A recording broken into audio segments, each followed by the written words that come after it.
West Godavari జిల్లాలో తాడేపల్లిగూడెం నియోజకవర్గంలో ఇంతమంది రైతులు, నష్టపోయిన రైతులతో మాట్లాడడం జరుగుతుంది. ఇక్కడ మీరు వెనకాల చూస్తున్నారు, ఇలా వీళ్ళ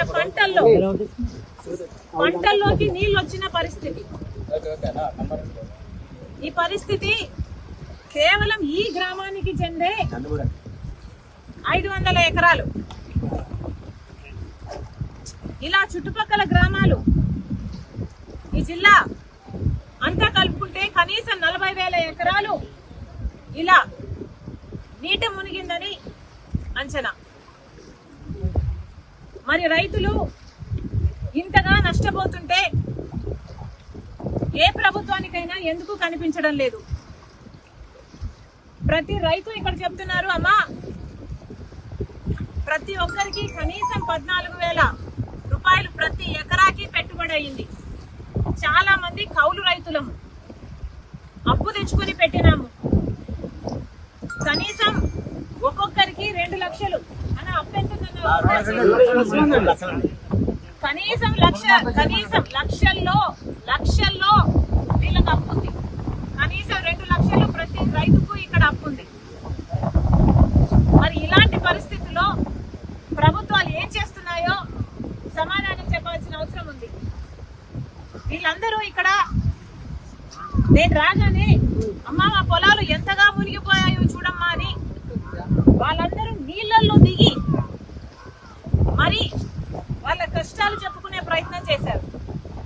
అందుకే నేను కూడా నీళ్లలో దిగి వాళ్ళ కష్టాలకు రావాల్సిన అటెన్షన్, రావాల్సిన నష్టపరిహారం కోసం ఈరోజు కాంగ్రెస్ పార్టీ కూడా వాళ్ళ కష్టాలలో భాగం పంచుకోవడానికి ఈరోజు మేము కూడా నీళ్లలో దిగి మాట్లాడుతున్నాం.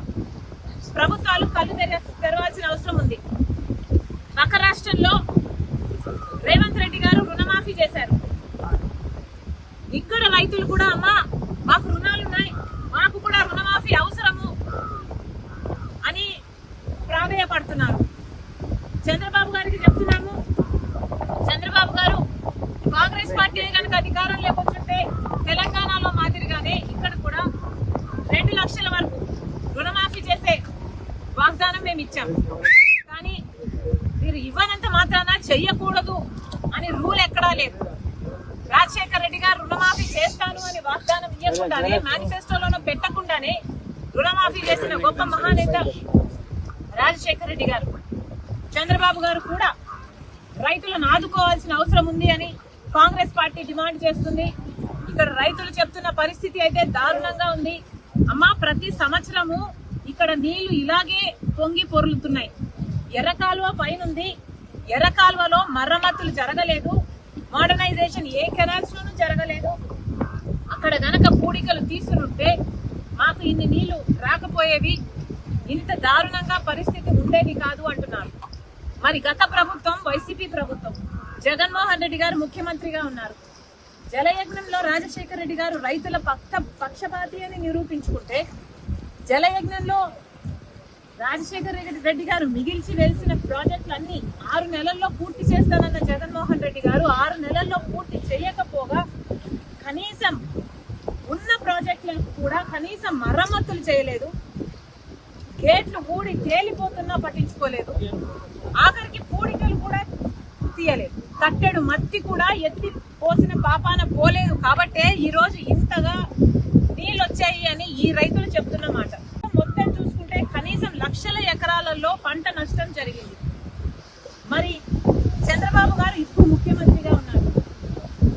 గత ప్రభుత్వం వైఫల్యాలను దృష్టిలో పెట్టుకొని మళ్ళీ మీరు అదే పొరపాట్లు చేయకుండా కాలువల మరమ్మతులు వెంటనే చేపట్టాలి.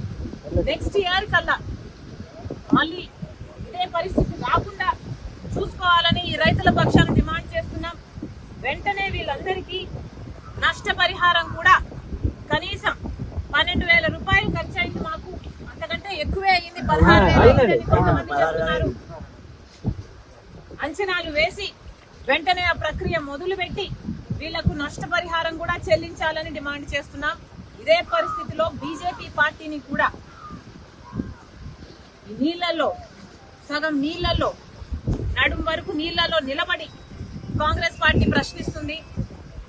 ఒక పక్క బీహార్ వరదలు వచ్చాయని మీరు ఫ్లడ్ రిలీఫ్ ప్రకటించారు, కానీ ఆంధ్రప్రదేశ్ మాత్రం ఫ్లడ్స్ వచ్చినా ఫ్లడ్ రిలీఫ్ ఎందుకు రాలేదో బీజేపీ పార్టీ సమాధానం చెప్పాలి. బీహార్ లో మీకు 12 మంది ఎంపీలను ఇస్తే ఆంధ్ర రాష్ట్రం 25 మంది ఎంపీలను ఇచ్చింది. కూటమి ఎంపీలు 21 అయితే వైసీపీ ఎంపీలు కూడా బీజేపీ పార్టీకే మద్దతు పలుకుతున్నారు.